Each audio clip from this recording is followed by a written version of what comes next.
What's up, everybody? Welcome to the Pick Six Podcast, CBS Sports Daily NFL Podcast. I'm Will Brinson. I'm your host.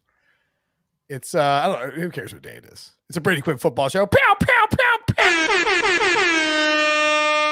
That's when you use the air horns, baby. That's right. That's right. You have a crap ton of like first, but it's not even leather bound. There's some leather bound behind you. I keep, people kept telling me you're not going to like Brady, terrible human being. You're just really, and every time it's just like amazing how classy you are. Like every spot you're in. Was the Pete the one telling you that? Yeah, it was Briscoe. So. Yeah, I figured. He's just upset because I'm beating him in picks this year. So up high, down. What the worst part is every week I come in disappointed with my performance. He's like, I had a great week, and I'm like, Pete, I beat you by. Right. How many times? So like you've worked with Pete for like 5 years, right? No. More, right? Or whatever it is. How many times you've heard him say, when the leaves turn brown, I wear the league crown? It's like, you sound like a schoolboy. What are you doing with that? It's always revisionist history too. And like never wins. He never wins. My favorite thing about Pete is he uses these Pete-isms, right? And I'll actually use them just to humor him or just to play to our pick show. But he'll use the back-to-back road games. He'll bring out quarterback scales to make it quick. He'll what will he'll be? There's no fire in the belly. Like there's all these catchphrases. Fire in the belly is ridiculous. But like he the thing about Pete is it's really, really hard to change his mind. I just realized your books are fake. It's a virtual background. Yeah. Well, welcome to the 21st century, Will. Wow, that's a really good fake background. Thank you. But I look like Yoda the way that like lighting is with the fake background. Yeah, it's really weird. Like it didn't. I didn't notice it until you turned, and like it did the little blur thing. I was like, why does Brady have this gigantic room of books? I know he's never read. It is house he's never podcasted from. No offense. I actually do like reading. I'm reading The Psychology of Money right now. It's a pretty fascinating read. I'm reading the book of the week. You can submit one if you. Oh, by the way, you're a charity, but you can submit. Right I do. I forgot about that. Do we have one? I have one for you. Okay. The Golfer's Zoo right here. The book of the week. Next week we'll change it out. I'm gonna start changing out the book every week. This is the Golfer's Zoo by former CBS colleague, and I guess he's now with NBC or Golf Channel. Shane Bacon. It is a kid's golf book. Go buy this. So buy this if you like golf. If you want your kids to get into golf, buy the Golfer's Zoo. I bought a bunch of copies for various people. Next week, I already have our featured author to go on my bookshelf for next week. I guarantee you we will sell. You, man, I like what you're doing with this whole thing. Yeah, hey, what Jets won? Let's just talk about that quickly. Mike White. Look, I get it. The Bears secondary is banged up. They have no pass rush. Their pass defense actually has been decent this year, even though, with Brisker out and Eddie Jackson getting hurt. I'm missing someone else too who's out in the secondary, but. Mike White looked great. I mean, I don't care if you're going up against a banged up secondary. Those NFL players, it's an NFL game, and he played with the type of rhythm, accuracy, just seeing the field and distributing the football the way it needed to be done. And that's an example not only for Zach Wilson, but I think really for their coaching staff to see how this offense can be run. But give him a lot of credit. He played great. The defense was lights out. Obviously, they faced another backup quarterback. That's 5 of 11 games this season. They faced backup quarterbacks, almost a third string with the oblique injury in warmups. Which I'm really glad that you like. Can we break this down? By the way, the fact that I'm just glad that like you are a successful human being, because like it would suck if you were you're just like a up and coming podcaster who's like $1,000 every time they win a game, and you're just having to shell out $1,000 every week. Like, you're a former first round pick. No. You're a smart guy. You've invested well. You're donating to charity. Like, you don't want to give away $1,000 a week, but you're a philanthropist. I am a philanthropist. I don't mind. I mean, I do need some write-offs, but like, in all honesty, like, I think this is a cool cause, and it's something that for Jets fans out there, and I get it. Like, they're mad at me because, again, I didn't think they'd win a lot of games. I think I picked them to win 5 games this year. They far succeeded that. Now, not winning games against starting quarterbacks, backup quarterbacks included, they've surpassed that number. But as far as the 5 backups they played, they beat all of them, as well as Aaron Rodgers and Josh Allen. Okay. By the way, I've got our charity. Oh, what is it? Okay. It is the Helene Foundation. How do you spell that? I'll send you a link. HELENE. Okay. It provides immediate support for mothers fighting cancer to positively impact families. The reason that I believe Susan, who is Susan Bowers, who's the executive director of the foundation, and I can vouch for it because they do a lot of work with the local radio station here. She heard me talking to Adam Gold on 99.9 about your charitable donations. Yeah. She said, hey, if you need a charity, we'd love to do it. By the way, how about CBS not pumping this up more? I know. It's really like kind of a big deal, and it's just not being. We're at $5,000 in donations so far. The way the Jets are playing right now, I mean. And by the way, 2 connections here. Braxton Berrios, Leesville guy, so local guy here, and the host that I was talking to, Adam Gold, one of my good friends, a reformed Jets fan. He's now an Aaron Rodgers fan, I think. He just decided to quit the Jets. He's out. Yeah. Don't blame him. I get that. But so good connections to the Jets. Helps moms who have cancer. Awesome. Cool. I'll send you a link. Done deal. $1,000 done tonight. Done. Boom. You'll love to see it. If you want to match, Billy's matching. And it's interesting. So like, I don't want to. I'll probably get in trouble for this, but I don't care. So like CBS, like I love CBS. Incredible company. The Tiffany Network, baby. Like we're great. But like, so Patrick Peterson goes on a podcast. Yeah. And says, like, Blitzkrieg's Kyler Murray. He's like, Kyler Murray only cares about Kyler Murray. And then Kyler Murray's like quote tweeting a PFF like graphic. It's like, I don't know, man. If Patrick Peterson says on a CBS podcast that Kyler Murray's all about him, that should be a story on CBSSports.com within 15 seconds. Right. And maybe sooner. Maybe it should be up before the podcast is published. Are you saying they're lacking coordination on some of this stuff, maybe? I'm saying that sometimes, look, I've been here for 12 years, probably my last at this point at the rate I'm going. But I mean, not much writing done anymore. Will. Okay. Writing. Wow. The third guy this week who's a senior NFL writer. That's a corporation. You're a loser. Look at that guy's face. You see that one more time. You're a loser. Unbelievable. Hey, by the way, if I get a chance, so tomorrow, I think it's for Friday, I'm going to join my buddy Kevin Clark of The Ringer on a Slow News Day. Okay. Sometimes, occasionally. You're going to promote this? I'm going to mention this for sure. Yes. We're going to talk about the Jets, but also occasionally it like varies when Kevin decides to do it, but he'll let the guest induct someone into the Club Kevin Hall of Fame. Oh, cool. Again, it's time to get Brady in the Hall of Fame. Or I could go Prisco. Ooh. And you probably should do Prisco first because he's much closer to death. At least we anticipate that given his age. By the way, so Pete is now if we really wanted to F with Pete, we're like 8 minutes in. If we donated to charity, all right, that's all that matters. Well, hold on. Let me ask you this. Yeah. Can we go down the tangent of talking about let's talk about the Cardinals. Cardinals or Jets? Well, Jets then into Cardinals, but because I think both teams are going to have to make a major decision after this year with the quarterback spot. At least that's where it's leading to be. Or at least I thought it was a week ago. Then I hear from Robert Saleh that it's a week-to-week thing. I'm like, wait a second, what? Like, are you scolding Zach Wilson? Like, is that all this is? He's grounded for 2 weeks, then he gets to come back and play between the lines. Yeah, I mean I don't know how you can honestly say that you're trying to make a playoff run and Mike White gives you the best chance to win, but then say that and not back him. Like, back one of your quarterbacks. Like, look, I was defending Zach Wilson initially, saying, like, this is not the right move. You need to play him. You need to see what you have in him. And if you bench him, like, you're basically saying, like, all right, we're going to Mike White. And if he's the hot hand and he keeps rolling like this, you're not going back to Zach Wilson. And so now you find yourself in this position where, like, how's the locker room going to look at that?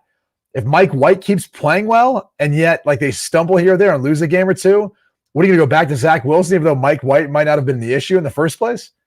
And there's also the matter of, like, the Jets started the season 1-2-2. It started 1. I can't remember when did Zach Wilson come back for the Steelers game or the Dolphins game? Still back to Dolphins.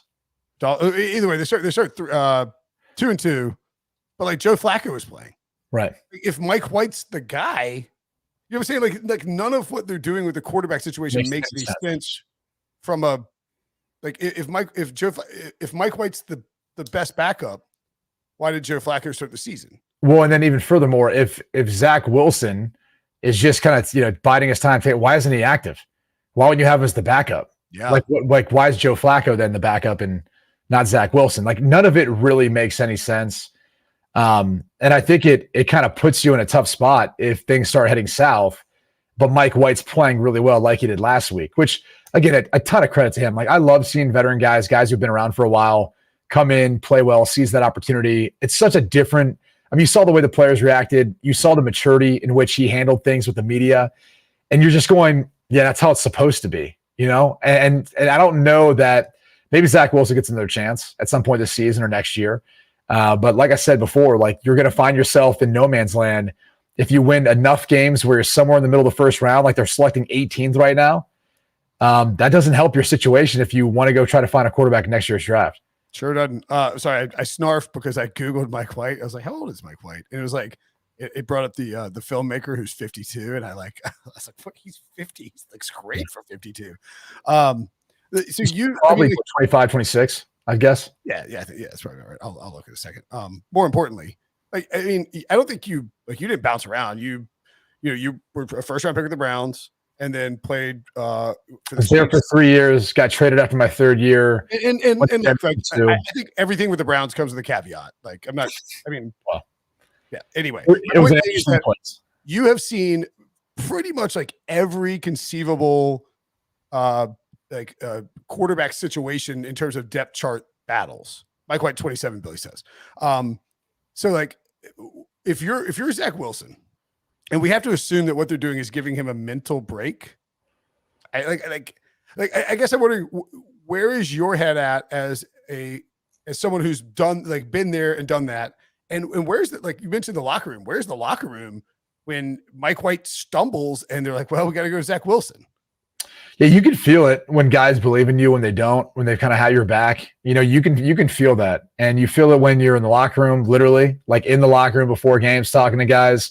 You feel it when you're out there on the field, and you can also feel it when they don't, and when they start going into survival mode. I've told the stories before, like when you get to a point in the season where you have no postseason aspirations, Pro Bowl's already been decided. You get some players who start, looking to, and this is in the words of a previous coach. They start looking for life rafts. They start looking at trying to save themselves, kind of. And look, it's tough to argue against that because, to be quite honest, when you have a really bad season, and I've been a part of a number of them, the entire roster turns over. You're probably not going to be coming back, or if you are coming back, most everyone around you is going to look different. Staff could look different. So it's hard not to sit there and judge guys for wanting to look out for their own best interest.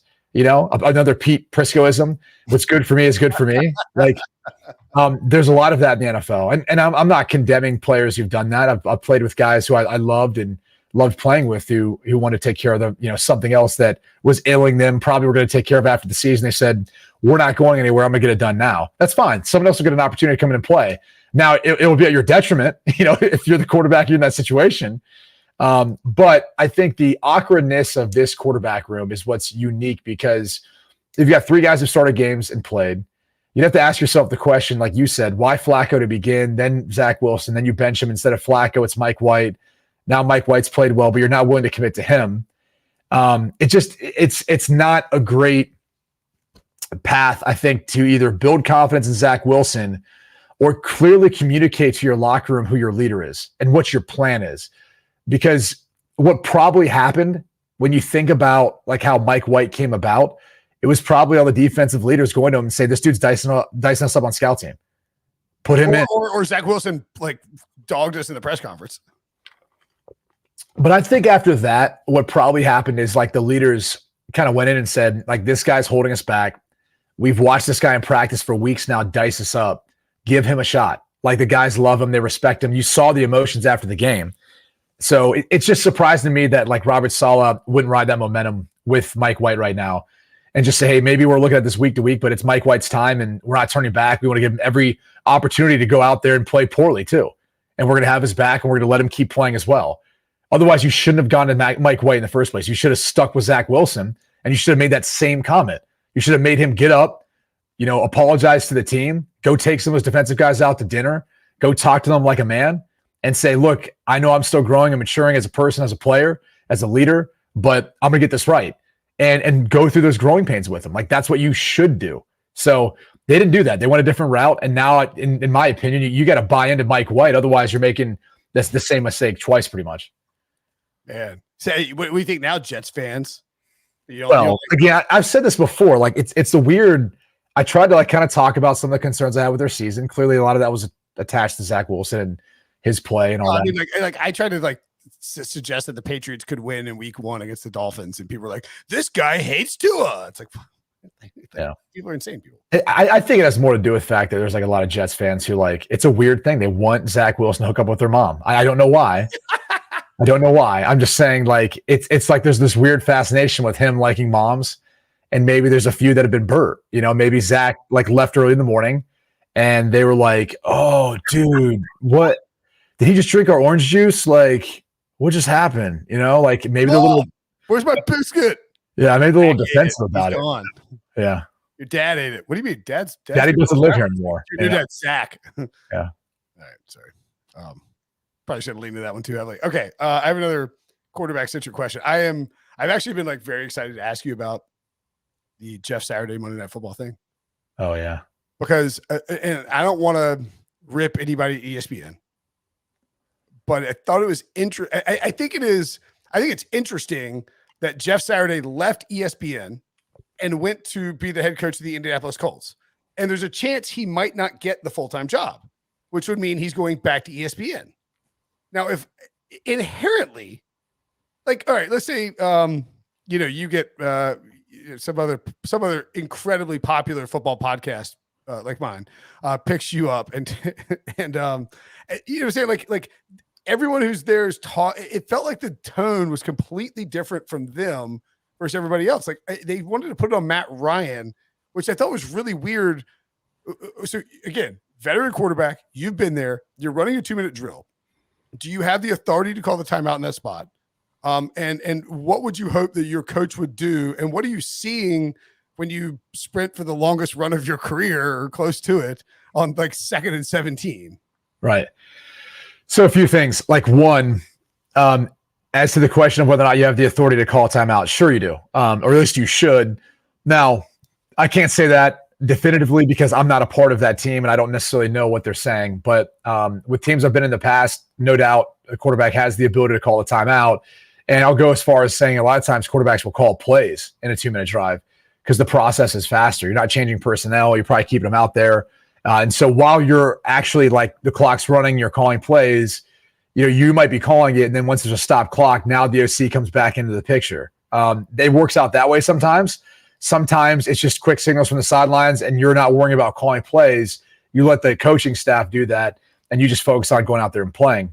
Does that mean the draw play on 3rd and 3 where they're well, I was going to say as to you can audible and check the things if you see something there, right? There was always, if there's 2 wide 3 techniques, we always had a run check to that because you could usually kind of run a little trap and you'd be able to get a nice little gain right up the middle of the defense, especially depending on what the box looked like. But there's also, if you're out there scrambling up to make a play, and because of where he landed, I can see how there's some confusion of whether or not he got the first down or didn't. I mean, I think you have to assume when he slid and he didn't go head first that he was going to be short. I think from a home, but people were like, if you're Matt Ryan, you got to get that first down. It's his career high in rushing yards is 38. This guy doesn't know how to look for the sticks when he's trying to not get his tiny fragile. Oh, you're just trying not to get your head knocked off. He's just trying not to get killed. He's I'm close. I'll go down. Dude, we just had this past Friday, people were probably running into stores, right, for all the sales, everything else. It is like going in shopping the day after Thanksgiving, trying to grab any sort of clearance discount, anything, any hot toy item for your kid. Good luck. Those windows open and close, and it's gone. And I just, the speed of the NFL is so different than at any other level. And trust me, the older you get, the slower you feel and the faster everyone else looks. It's your mind that has to operate fast, and that's how you're able to kind of keep ahead of everything. But in that instance, I mean, I know they're putting it on Matt Ryan. It's a little unfair because, especially when he's scrambling, someone should be helping him out to be able to call something from the sidelines, knowing that, they have a better vantage point than he does of whether or not he got the first down, and probably with the chaos of just scrambling up to run, what comes along with that. So I thought it was one of those obvious examples of why you don't give Jeff Saturday the interim job if you're Jim Irsay. It's like, if you're that close with him, why put him in a position where he's got to go through these growing pains on a national stage trying to work on clock management? And I believe the stat was they were the only team in NFL history to be trailing with about 30 seconds to go and not use a timeout. I think under 40 seconds or whatever. Like 1940. Right. It's some ridiculous stat like that. Yeah. And I remember thinking to myself, like, it seemed so obvious at the time. And I understand how he's thinking like, okay, we've got 3 timeouts so we can run. The problem is, like, once you get to that portion of the game, like, time is more the ball back. Well, then, yeah, that's part of it too. But time is more important than even the timeouts. Like, you're always battling time and distance. When you're in that position, though, like, the timeouts, I don't want to say are irrelevant. They obviously matter to a degree, but you really want to save as much time as possible, and not be wasting time getting guys lined up. Like, think more efficient as possible. Being most efficient as possible is key. Well, I think the big mistake was on the sack. And, right. and so I sort of wonder, like, from your perspective, that's like standard. Like, you get sacked and you have 3 timeouts. Everyone calls timeout. 2 timeouts, boom. Like who? I mean, and again, like, I never played quarterback, so I don't know. But well, because just think about this. So not only one, do you have to get up as the quarterback, get back, get everyone set. That's part of what takes a while. But the other thing is, it's the longest distance your receivers have to run. They're all the way downfield. Now they got to run all the way back. If you're throwing the ball downfield, they catch it, they run in, but they're not running anywhere. They're just getting set up in the line of scrimmage. You're running to them, or the offensive line's chasing downfield. So it's the furthest distance that receivers actually have to run. So it's like an automatic, we take a sack, timeout, that's it. Like, if you have timeouts, that's always the automatic play there. So I guess it's just on the procedural thing. Like, if you're the quarterback and you get sacked, are you expecting the coach to call it, or are you jumping on? You're almost turning right around and calling it. You should be, at least. Like, these are all things that, again, it depends on, like, are you a veteran or are you not? What kind of system you're in? But Matt Ryan knows. He's played long enough football. He's as smart as they come. So you would actually – and look, it's fine if you do. I mean, again, you play quarterback, so you think that's a little bit on Matt Ryan. I feel like Matt Ryan would have called that timeout. He's in the first year of his system. Yeah. And you've got now another play caller there. It's just – I don't know. I don't want to speak for them because I don't know what their system is, what they're told.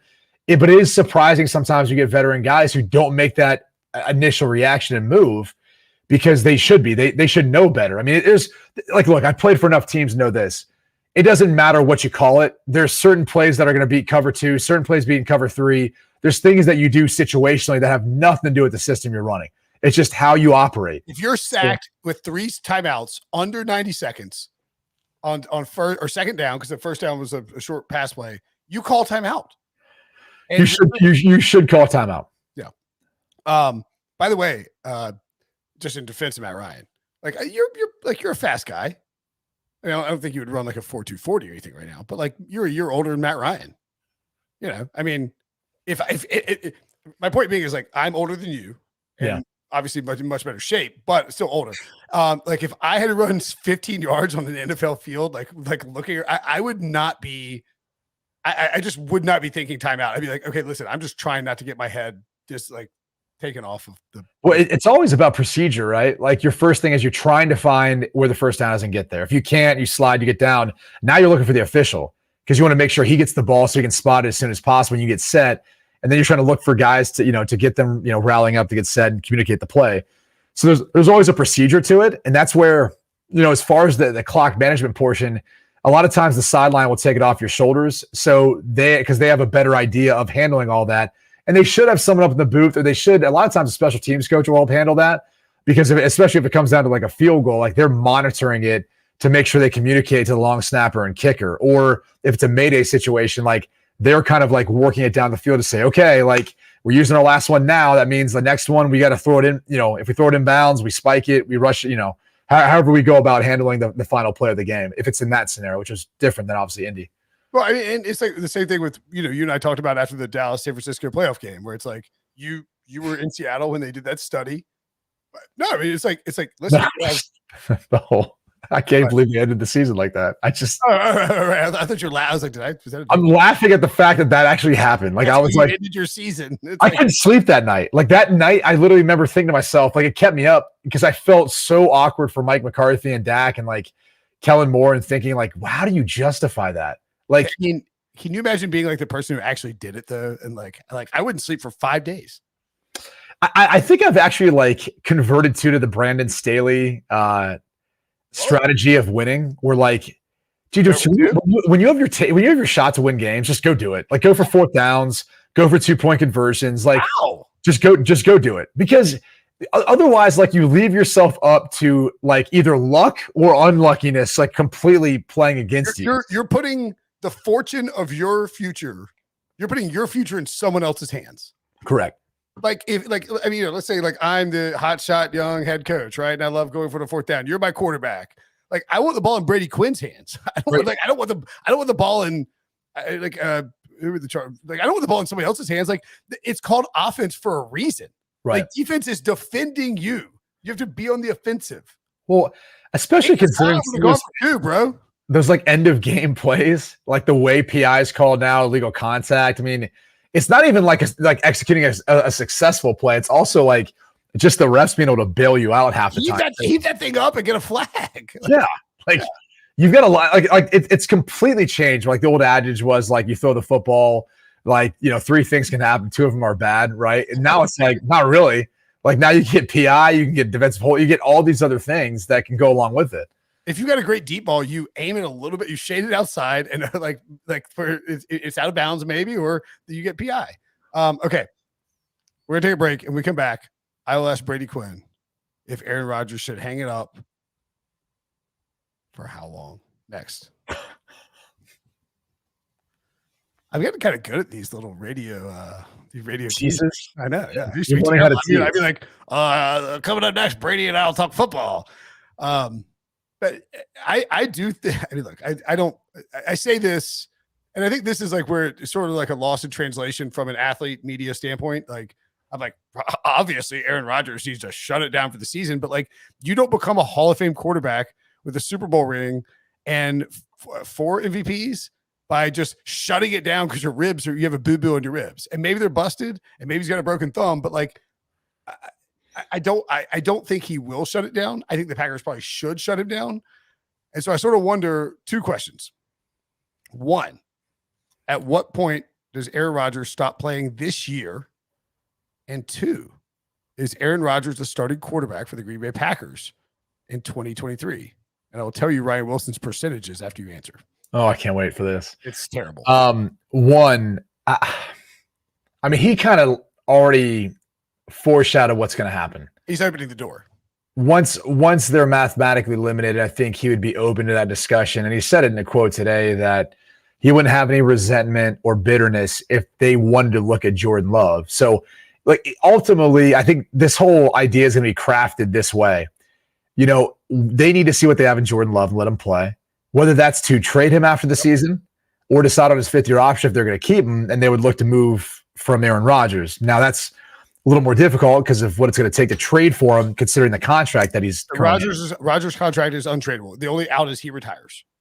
I wouldn't say it's post June 1 trade is feasible, but yeah. I was going to say this is the NFL. I never say never anymore. I would say this: he's not getting cut. We know that he is not. But he could get traded. I will throw up that possibility. Never underestimate the ability for some team that's desperate to make a move and give up an absolute fortune. Yeah. Well, I don't know that Rodgers wants to go to Carolina. I also think the interesting thing is if you look at like 2 of the teams that could potentially, and we talked about this maybe last week, the Jets and 49ers, right? Like if you look at those situations, if you're the Packers, you'd be much more apt to trade them to the Jets because, they're not in your conference. Like the 49ers, if you're good, you're going to have to play them at some point because the 49ers are going to be good. And so you'd assume that either they roll Trey Lance or they bring back Garoppolo or, they look for a guy like Rodgers or something like that. Also, it'd be hilarious if the Packers traded Rodgers to the Jets, just like they traded Favre to the Jets. I mean, and it was like a day off from when Rodgers. I mean, that would be too weird. It would be weird, but it'd also be amazing, and it'd be like vintage NFL. I do think at some point in time, I mean, this has nothing to do with him. Like, I think he hasn't played his best football, but let's not forget he holds himself to that standard because he's a back-to-back MVP. So he's playing banged up. He's not playing quite as well. Part of that had to do with the fact that you're like finally getting Christian Watson that we were hoping to see at the beginning of the season. Now, looks like a stud, by the way. Yeah, every time he touches the ball, he's going to score. It seems like so.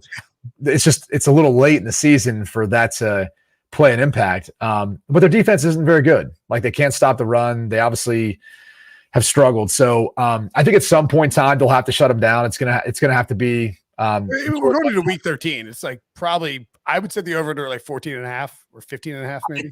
And I think that there's two sides of this conversation. Like, the tough thing is like, what do you say in your locker room then? Right? Like, you're not putting your best guy out there to go win football games. Are you really trying to win football games, or like kind of figure out your organizational position? That's a real thing on the quarterback depth chart. You're like if the QB1 is they're like, we're out of the playoffs, let's sit this guy down. I mean, if you're a lineman, you're like, well, why am I out here risking? You know, I mean, right? For real. I mean, tell you, you'll see more guys go on IR, guys who are playing banged up and all that. Look at the Rams. Yeah. A high ankle sprain. Wow. How'd you get one of those after the game? That's weird. Yeah.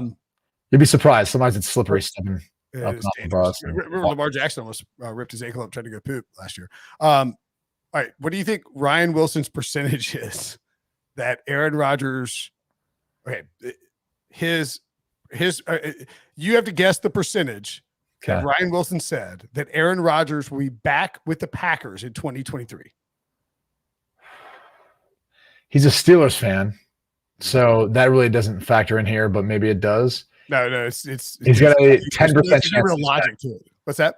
10% chance he's back. You're way too high. Twice as high as Ryan. 5.5%. What is 5.5?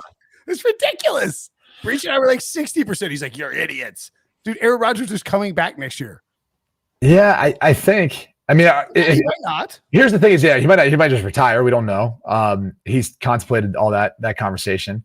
He could want to look for greener pastures. I mean, I don't know. Maybe the Walton family blows everything up in Denver. They're like, hey, I don't think you can trade Russ.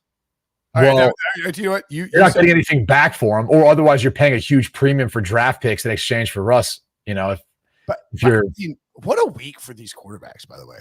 I mean, unbelievable. All right, so do you want to talk about Russ? You mentioned Russ, so let's talk about Russ.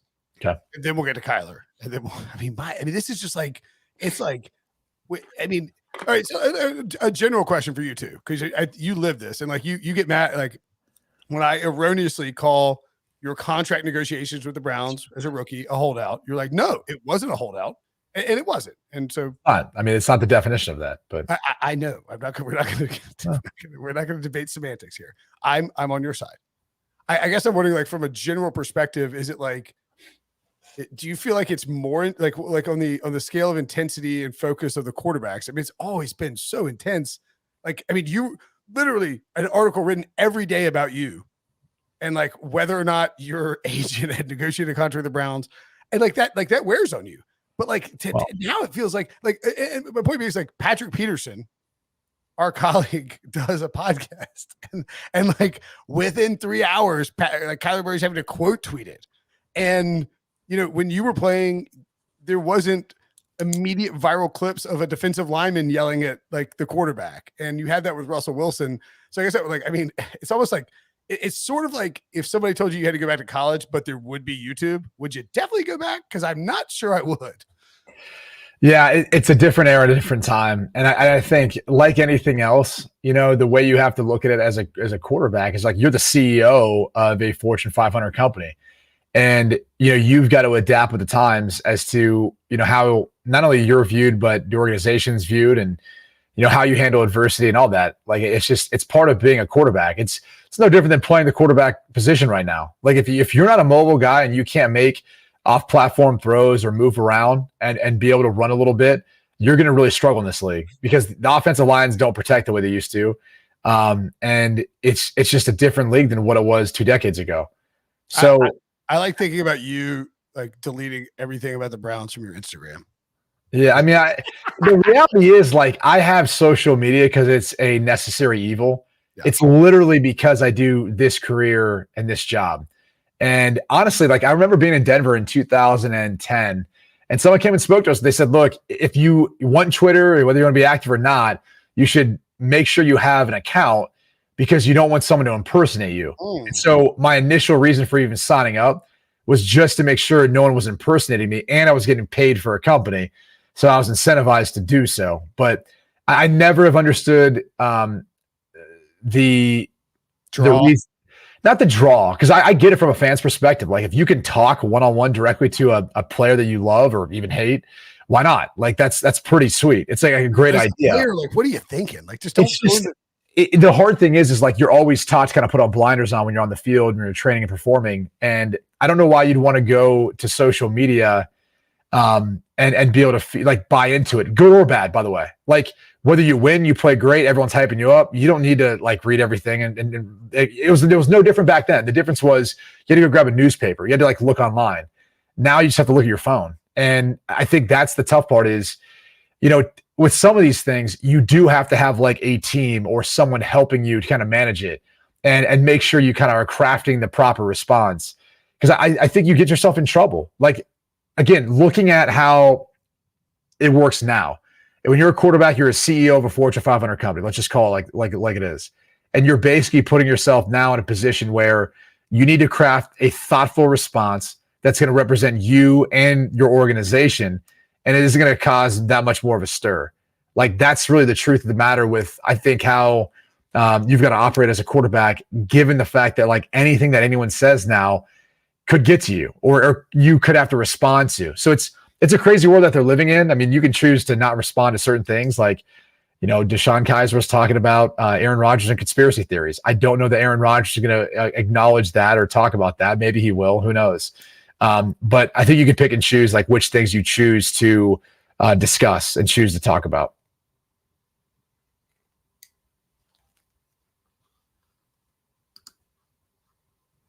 Yeah, Brinson is having issues with his connection. So I figured as much. I tried to vamp as long as possible, hoping he'd come back. But. It's all good. Okay, I'm back now. There we go. No, I'm on this old look. You have dial-up. Just tell him you still have an AOL account. No, the worst part is this. It literally goes, "You've got mail." I mean, I remember AOL. What was your AOL? Oh my god. So Trent Dilfer hired by the UAB Blazers. Is it, yeah. You like Trent Dilfer? Yeah. Good hire. Jeff Saturday paved the way for Trent Dilfer. I mean, maybe Dion's being looked at by USF, Colorado. I love Dave Doran. Cincinnati. I would hire Dion in a heartbeat if I was an agent. Dude, I think, look, this is no disrespect to Brent Key, who was the interim head coach that just got hired at Georgia Tech. Deion Sanders in Atlanta? Are you kidding me? I know it's such a swing and a miss. Like this guy to me, you're like two coaches removed from Paul Johnson for the triple option. You got Deion effing Sanders who played for the Braves and the Falcons in the same day, and he's in Atlanta recruiting prime. Oh my God, why would you not hire him? What gets overlooked every time, and this is what I'd say about Deion is he's a great coach. Like he is a great coach, a technician. He understands but a great coach. Situational awareness. Like he understands so much stuff that he pours into these kids, and they're good. His son's good, by the way. Like you don't think his dad's teaching him constantly what he saw as a quarterback and how it impacts him. I mean, hey, what was the line when we were growing up about Deion Sanders? I mean, you just didn't throw it his way. I mean, it was 3/4 of the world is covered in water, and the other quarter is covered by Deion Sanders. Like, yeah. I mean, like is he the greatest quarterback of all time? Easily, I'd say he's right there. I don't know who else is. Obvious. I feel well, yeah, there's always other guys who are involved in it as far as like how good they are. But I got in an argument. My brother tried to tell me that Tom Brady was not the greatest quarterback of all time over Thanksgiving. I was like, come on. I've heard people say this. I mean, look, he's got the greatest resume. You can't refute that. So that's usually what people will say. But I mean, Prisco would say he's not as talented as Dan Marino. So there you go. He would say that. I know. That's what I'm saying. Like Prisco would say that. Prisco would say that. Yeah, he would say.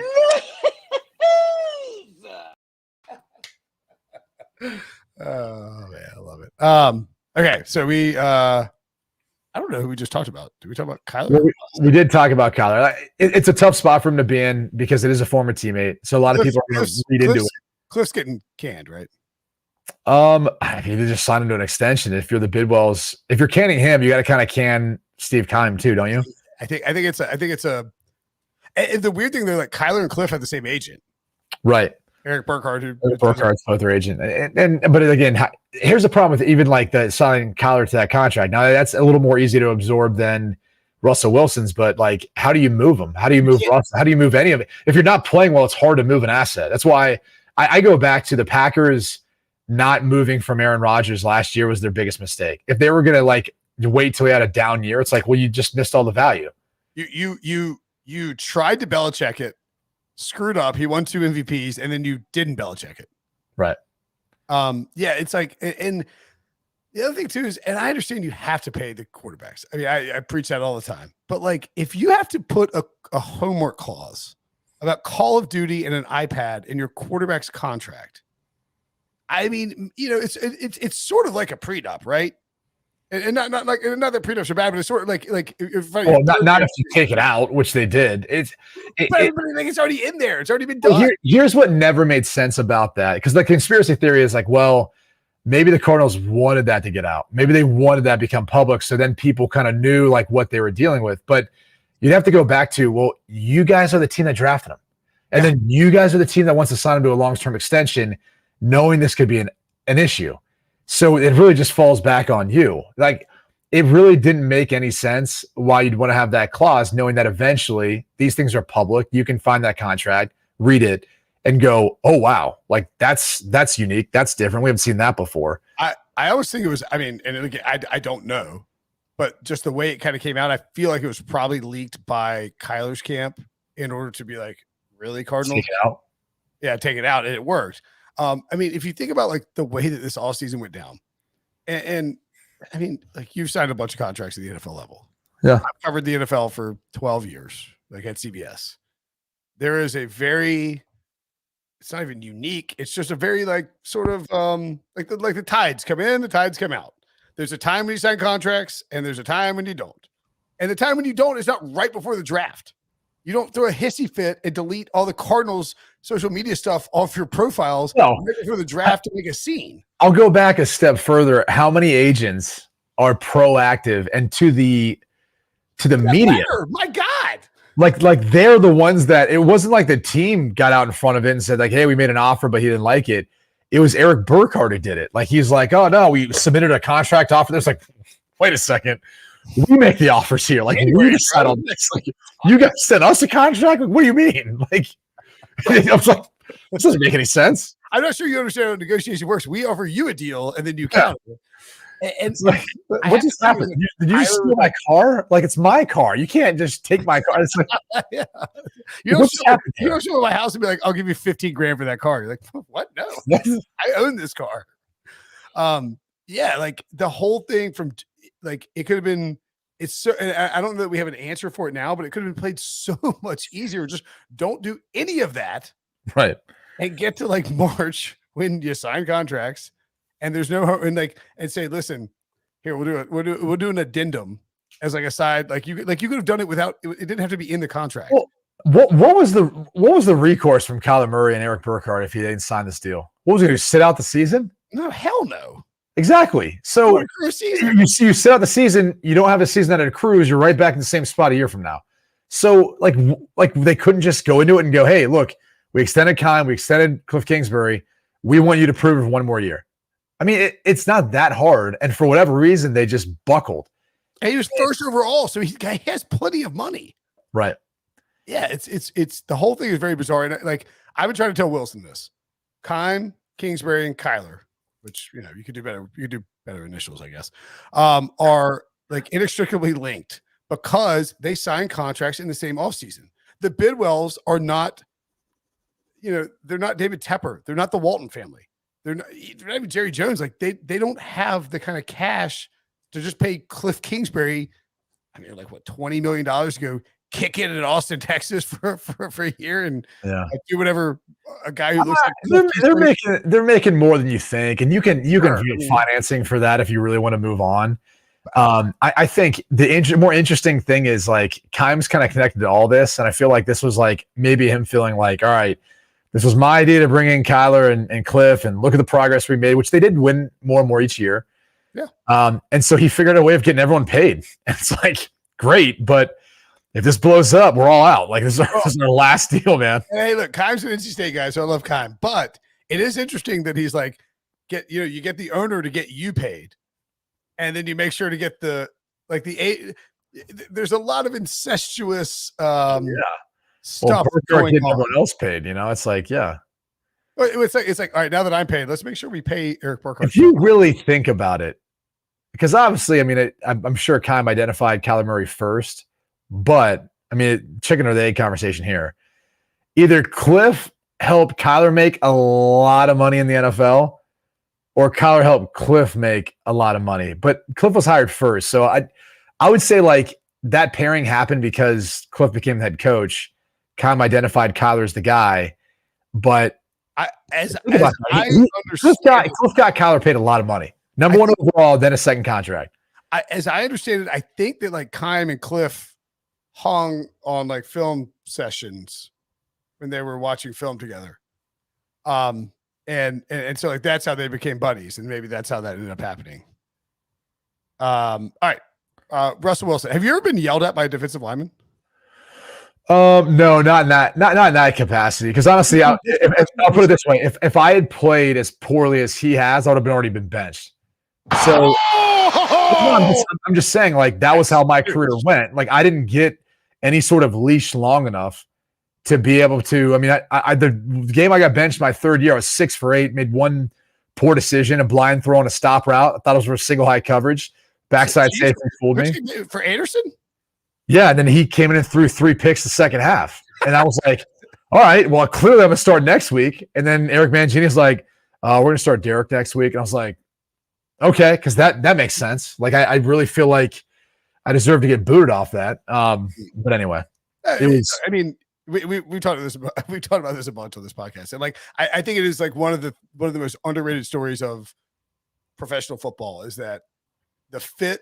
People are like, oh, you got to draft a quarterback. You got to, the Seinfeld thing was, you got to see the baby. It's like, you got to draft a quarterback. It's like, yeah, you have to draft a quarterback, but the quarterback has to fit with the situation.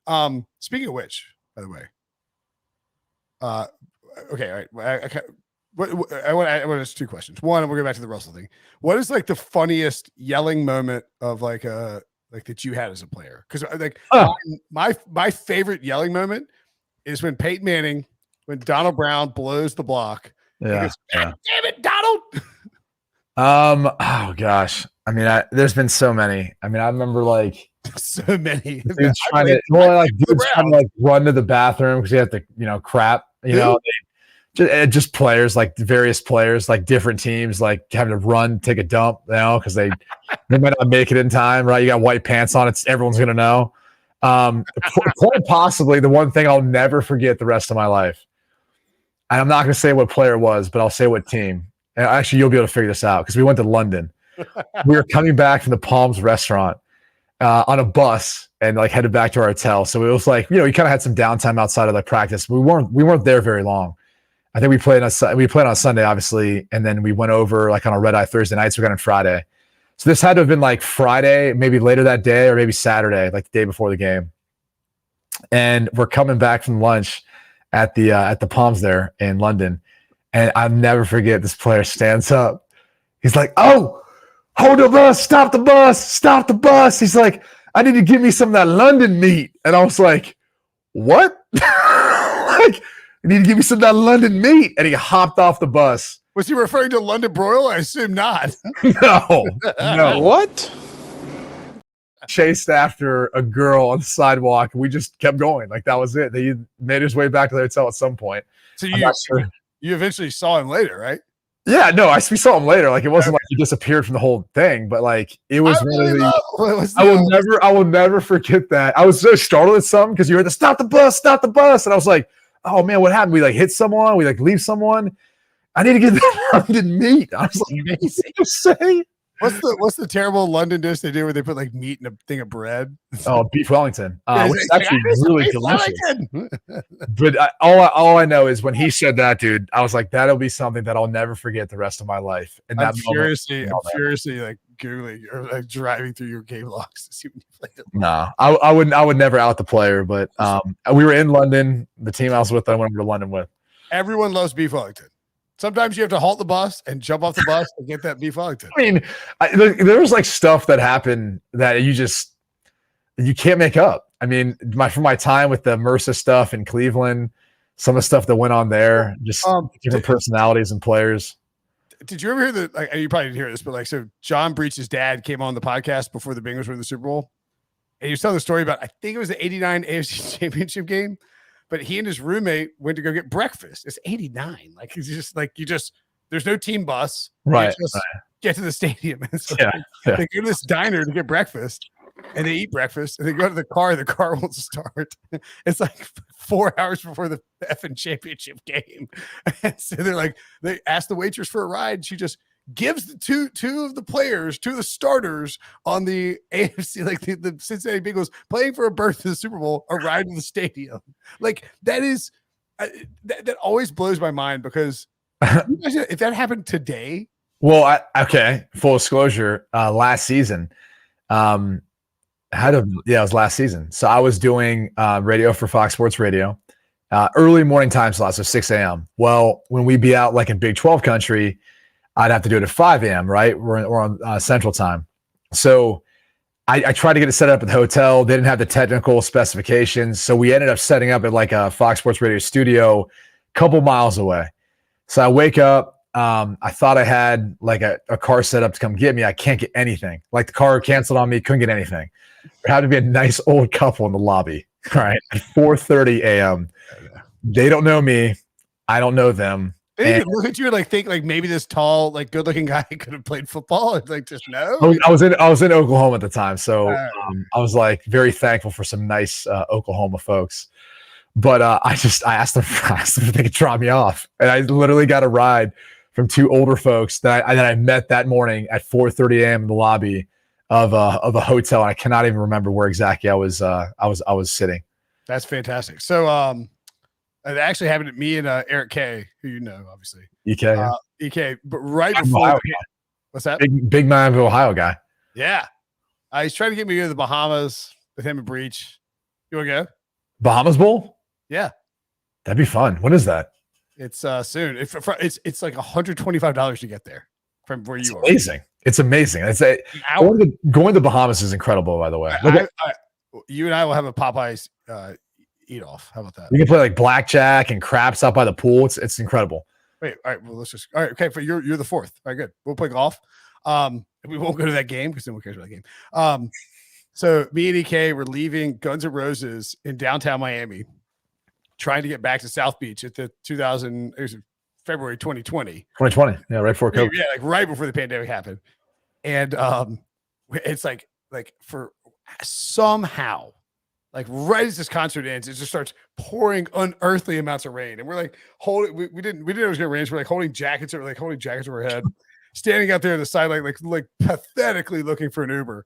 And we see this like three people getting this like Yukon XL, and we're like, tap on the window, like, hey, would you mind? And they're like, oh my God, yeah, just come on. You guys look fratty enough, get in the car. And 3 people, huh? Is that what we're going with? 3 people you want to identify? No, I'm gonna get there. Oh, okay. And I'm like, oh my God, thank y'all so much. They're like, shit, y'all? Where y'all from? I was like, I'm from Raleigh. They're like, wait, we're from Raleigh. It's like, what? Yeah, it was Rick French of French West Vaughn, who does PR in Raleigh, and like he and like his buddy and his buddy's wife were getting right home, and so like it was very fortuitous and it worked out very well. Oh, good for you. I didn't keep in touch with the old couple. They just went on with their life, and I went on with mine. Yeah. I mean, Rick and I don't like talk that much, but I mean, like, no, okay. I have one more thing to ask you about.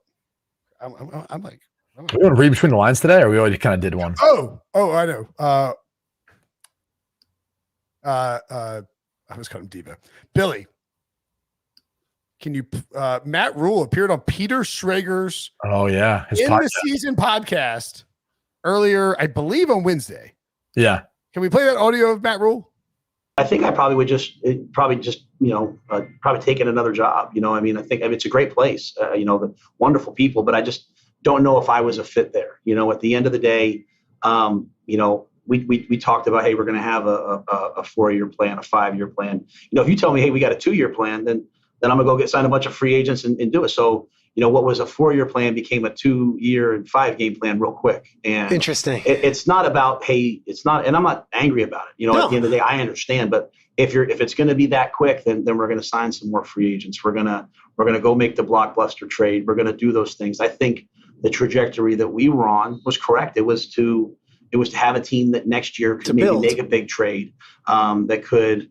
And I think you see the signs of it right now. When they play well on offense, they win. There's a good defense there. And I give Steve all the credit. I give the coaches all the credit, but I'm part of that building process. Yeah. So had that just stayed for maybe through this year and maybe made the big free agent signing this year to get them over the top, I think that the Panthers could win the NFC South for years to come. Okay. All right. We're going to read between the lines. But first, read between the paragraph. But yeah. Oh, my God. Read between the freaking press release, Matt Rule. We get it. Hey, shout out to Peter Schrager. Go subscribe to The Season with Peter Schrager on iHeartRadio. Schrager Bombs. Schrager Bombs. Schrager Bombs is a friend of the show. He's been on the show. I've known Schrager for like 12 years. Love He's Schrager. the best. He's great. He is he's always shockingly tall. And I say this in the most loving way possible because I also am a schmoozer. I've never met a human being who schmoozes like Schrags. Can you define schmoozing? Because that's not the first time I've heard that about you or Schrags. Riding up and handshaking, and you just it's good. I mean, like I like to schmooze. You're a schmoozer. I would say Schrags he schmoozes too. No, Schrager's an incredible schmoozer. See, like you don't schmooze because you're a quarterback. Quarterbacks don't schmooze. I'm just schmoozed. I'm more of like a type B personality than people realize. So it's like if I don't have to be somewhere, I will not be there. Well, yeah, I mean, I don't want to go anywhere. I don't want to be. Yeah. Well, I think that we don't have time. I'll give you an example. Okay. Had a guy reach out that I saw a few weeks back. I was on a promotion for the Breeders' Cup, right? Great horse race, Lexington. Ran into him there. Don't really know him that well, but know him. I've golfed with him, etc. And one of the things you realize is, and especially I've realized this more once I'm done playing, like everyone wants a piece of you. Like everyone wants to take your money. They want to gamble with you and all that. And I always find it interesting because I've never really needed to gamble when I'm golfing, to talk trash, to be competitive, to like feel pressure, right? It's a sport. Well, it's not even that, just my competitive nature. Like I will be chirping the entire time, whether it's $1,000 on the line, $1, nothing. Doesn't matter. Like I would be chirping at someone regardless. And I could, for no money, I would make them feel like the world is on their shoulders and playing in a match like that. But it's always funny to me, like when people who don't really know you will make that sort of comment like, hey man, we need to get together and golf sometime so I can take your money. I'm always like, first off, like you don't know me well enough to kind of like make that comment. But my like candid response is always, sounds great. The problem is I don't want to spend 4 hours with you. So it's probably not ever going to happen. Right. And like usually people are so taken back by that. Oh, you say sounds great. I don't want to spend 4 hours with you. Yeah. So the only problem is I don't want to spend 4 hours with you. So it's never going to happen. And here's the reality of it. It's funny because they think I'm like joking, but I'm actually being honest. Like I'm seriously, I'm not effing around. I don't. No, I'm like seriously. Like here's the deal. I've got 3 little girls and a wife at home. If I'm not working, like I want to be with them. And then if I'm actually going out for any sort of leisure activity, I want to hang out with people that I don't get to see very often. You're not one of them. Yeah. Otherwise, you would have gotten a call or text by now at some point. And I don't mean that to sound like pompous or arrogant. Like pompous. It's just, I'm being honest. Like I think for those people out there, whoever get that, where guys get a little chippy and all that, just kind of respond back and say, man, that sounds like a great plan, but I just really don't want to spend 4 hours with you. Sorry. Yeah, that is a savage response. I love that. Listen,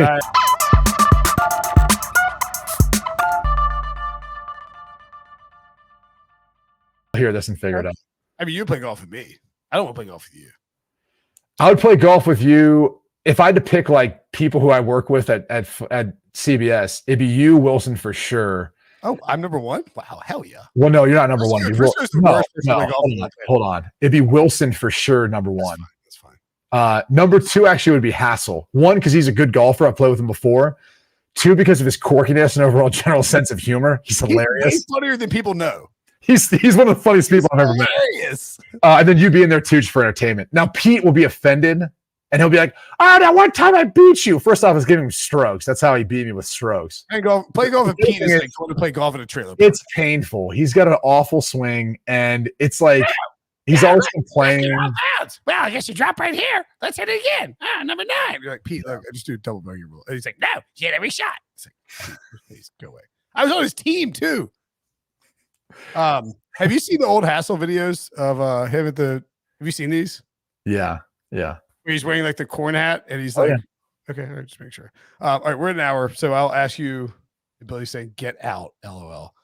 You know what? We can talk about. What else? Well, talking about Matt Rule. Yeah. Oh yeah. We'll finish on this. You know, what the hell did Matt Rule say?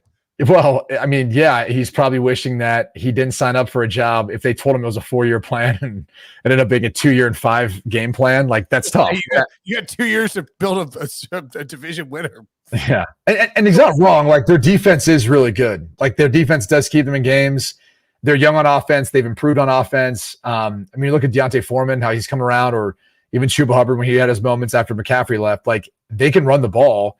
Ike Ekwonu, I think, going to be really good. DJ Moore's a stud. Like, they've got some pieces there. They really do. It's just, you know, they need to find the right, you know, quarterback, a consistent player at that spot, and continue to build in the O-line and some playmakers.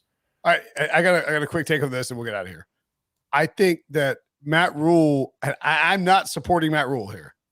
I think what Matt Rule did when he got fired, and then immediately did this like media tour and was like really nice and dressed like. Did you hear the quote that Wilson read about what Tepper said when Rule was hired? He goes, "I love this guy because he dresses like bleep and he sweats all over himself." That should not be like 2 prerequisites for hiring somebody. But so I think Rule was like out in Nebraska, and they were like, man, we just can't, like, Trev can't justify this to the boosters. So he did the CBS Sports Network thing, and then he did the Good Morning Football thing. And he was buttoned up, and he was like articulate and eloquent, and everybody's like, oh, this guy gets it. He knows how to lead people. Let's hire him. I really think that put over the top. What I think is interesting, though, is he said the 4 to 2 year thing. I've been saying for 2 years that when David Tepper found out you could trade for, whether or not they were accurate, Russell Wilson, Aaron Rodgers, Matthew Stafford, Carson Wentz, Jared Goff, and eventually Sam Darnold, and then Baker Mayfield. He believed he artificially accelerated the timeline for the Panthers to build what they wanted to do. Now, whether or not Matt Rule is building it correctly, I don't know. But I think Tepper is the problem in Carolina, and I don't think it will get better. I mean, is that a no bleep Sherlock thing? Yeah, I think every owner who meddles in a business that they know nothing about, they didn't earn their billions or their wealth from that, it's a problem. Like, stop meddling in it. Like, you see owners a lot of times who are really active. There's few that really do a great job of understanding how to run an organization. Like, is there one? I mean, I would say Robert Kraft does a good job. Yeah, but like, I mean, he gives it all. You got Belichick, so like, is it really Robert Kraft involved? Like, Jerry Jones is not. Jerry Jones only wants to be the GM so he can talk to the media. Yeah, like Steven is doing all the stuff in Will McClay. It's like Steven and Will McClay are doing everything. Jerry's like, well, you know, like I don't know, like maybe we'll sign a bucket this week, and like he's mosquito's little penis, and what you do? Have you not heard him talk about mosquito penises? It's insane. No, and I don't want to, but think about the Haslams too. Think about Jimmy and Dee Haslam. Like, they moved on from coach after coach after coach, and it became Tepper is Haslam 2.0. Well, I mean, again, it's unfortunate if that's the track record they go, because it's not just coaches who get canned, and it's the assistants, and it's the front office, and it's the players too who get caught in the middle of it, right? Like, you get a lot of players whose careers are just wasted away because they're not building towards anything significant or meaningful. And yet, you know, that's going to be the narrative, surrounding them, regardless of if, they could have had a shot or they are good, could be great. Ironically, like, Baker Mayfield has now been employed by multiple former Steelers minority owners, and Jimmy Haslam and David Tepper. I mean, I think Baker's a pretty good player. Don't think he's played well throughout his entire career. He's had moments, but I go back to like it's probably more environment than it is player because you look at like his body of work outside of these spots. I don't know. I would just say this: if you give any quarterback that's drafted in the first round 3 full years of starting, the same offensive coordinator, you continue to build around him, and you give him a number 1 wide receiver. Most guys aren't as talented as Josh Allen, so they're not going to look like that, but they're going to look like a starting quarterback. Yep. That I'll kind of leave it at that. Or they'll at least by year 3 show you that they're not. And that's the problem is you get too many organizations that in today's age do not want to actually commit.